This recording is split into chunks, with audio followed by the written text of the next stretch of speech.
அண்மை செய்தியாக பார்த்து வருகிறோம்.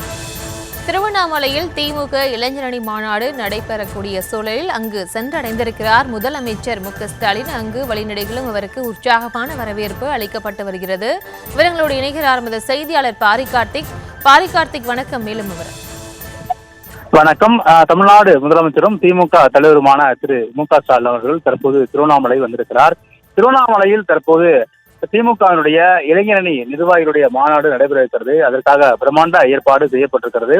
வடக்கு மண்டலத்தை சேர்ந்த 91 சட்டமன்ற தொகுதிக்கு உட்பட்ட இளைஞரணி நிர்வாகிகள் இந்த மாநாட்டில் கலந்து கொண்டிருக்கிறார்கள். திமுக வரலாற்றிலே ஒரு நிர்வாகிகளுக்காக ஒரு மிகப்பெரிய ஒரு மாநாடு என்பது இதான் முதல் முறை. அதன் அடிப்படையிலே வருகின்ற 2026 சட்டமன்ற தேர்தலுக்காக இளைஞரணியினை தயார் செய்யும் வகையில் தற்போது 3 மாநாடுகளாக பிரித்து வடக்கு மற்றும் தெற்கு மேற்கு என இந்த 3 மாநாடுகள் நடைபெற இருக்கிறது.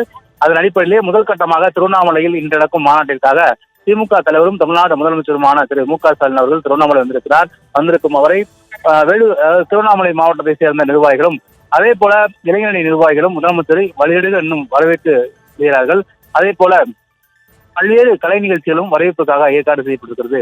குறிப்பாக திருவண்ணாமலையிலிருந்து முதலமைச்சர் திண்டிவனத்திலிருந்து திருவண்ணாமலை வரும் வழிநடுக இருவரும் மக்கள் நின்று முதலமைச்சரை வரவேற்கவும் அதே போல பல்வேறு கலை நிகழ்ச்சிகளை ஆங்காங்க ஏற்பாடு செய்திருக்கிறார்கள். அதன் அடிப்படையிலே முதலமைச்சர்கள் தற்போது திருவண்ணாமலை வந்திருக்கிறார். மேலும் இன்று மாலை நடைபெறக்கூடிய மாநாட்டு திடலில் அவர் இன்னும் சற்று நேரத்தில் வரவிருக்கிறார். வந்து தேர்தலுக்கான ஒரு முக்கியமான உரையை அவர் நிகழ்த்த இருக்கிறார் என்பது குறிப்பிடத்தக்கது.